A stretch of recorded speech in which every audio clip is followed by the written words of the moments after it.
या बाहर किसी श्वान को, किसी कुत्ते को खिला देना। 5 या 7 दिन करना, उसके बाद जांच कराना, नड़ियां चोक होगी वो अपने आप खुलना प्रारंभ हो जाए अपने आप। ना तुम्हें कुछ खाना है ना किसी को कुछ करना, बस बटुक भैरव का स्मरण कर। कौन सा भैरव है? बटुक।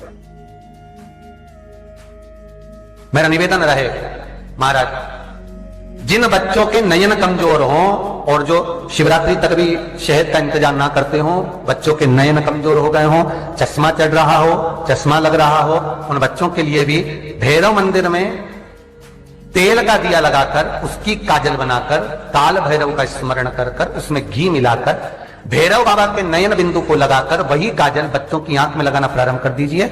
नेत्र की रोशनी अपने आप बढ़ना प्रारंभ। काल भैरव का स्मरण।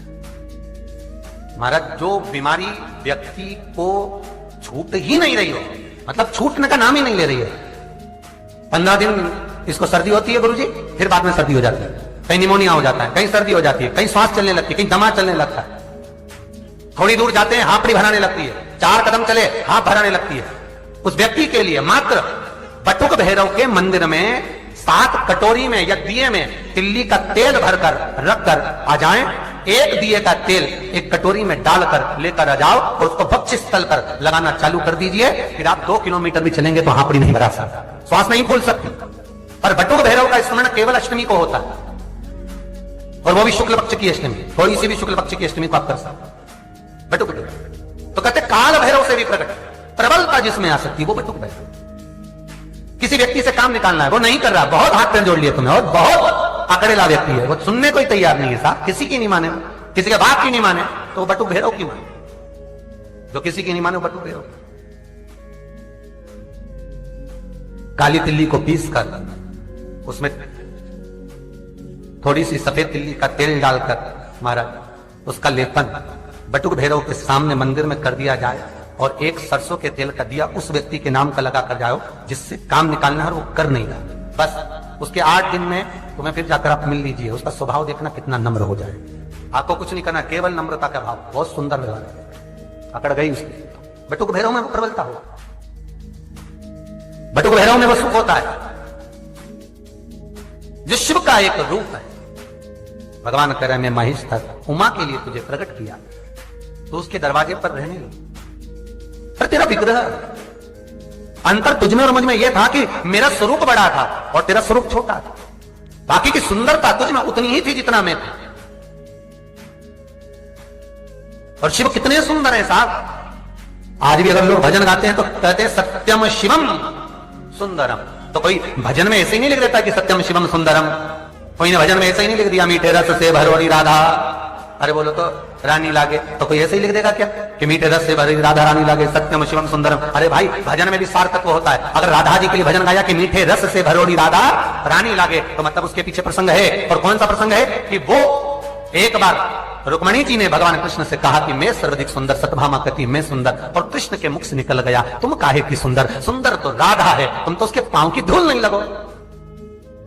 राधा इतनी सुंदर, हाँ तो हम देखना चाहेंगे। भगवान ने पत्र लिख दिया, राधा को बुलाने के लिए द्वारपाल को भेजा, जाओ ग्राम छाता पहुंचो। द्वारपाल गए राधा जी के गांव, तो पत्र जो था वो राधा के हाथ में तो नहीं लगा, पर राधा के पति के हाथ में लग गया, अनय घोष लिया। और राधा जी के पति ने जब पत्र लिया, उस पत्र को अनय घोष ने जब पढ़ा, पढ़ते से अनय घोष अपनी माता जटिला के पास गया, मां ये कृष्ण ने पत्र भेजा है जिसका नाम राधा नित्य प्रति जपती है, और कृष्ण राधा को बुला रहे हैं। कुटिला आ गई, राधा जी की ननद। कुटिला ने कहा भैया काय को चिंता करता है, अगर राधा को बुलाया गया है तो भेज दे, और राधा से कह दे कि दूसरी बार जब आए वहां से द्वारका से तो कृष्ण को साथ लाए। अनय घोष ने पूछा उससे क्या होगा, और अगर मैंने राधा को भेज दिया और राधा उसी की हो गई तो भेज, और कृष्ण को लेकर आए, कृष्ण हमारे यहाँ भोजन करे।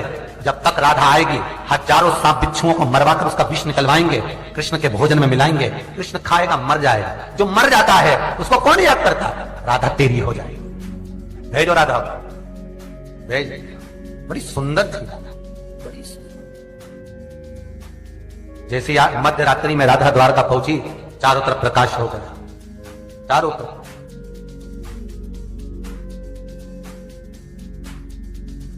प्रकाश, चारों तरफ। जो चैनल है उसको सब्सक्राइब करना है आपको। उसका एक कारण है, जो उपाय हम लोग कथा के माध्यम से बताते हैं, ये उपाय आपको YouTube के माध्यम से आपके मोबाइल पर पहुंच जाए। रुक्मणी जी को मालूम पड़ा कि कोई ब्रज की गोपी आई है, बड़ी सुंदर है। रुक्मणी जी ने झरोके में से झांका, तुम हमसे ज्यादा सुंदर। रुक्मणी जी का हृदय जल गया, ये मुझसे ज्यादा सुंदर है तो इसको कृष्ण के पास नहीं जाने दूंगे। गई चांदी के गिलास में दूध भर के ले गई, राधा जी को दिया, तुम पियो, आराम करो, कल कृष्ण से मिलना, मुझे तो अभी मिलना है, नहीं कल। ले दूध जैसे ही मुख में लिया राधा जी ने, दूध इतना गर्म था, राधा का मुख जल गया, छाले पड़ गए। रुक्मणी प्रसन्न हो गई कि इसका मुंह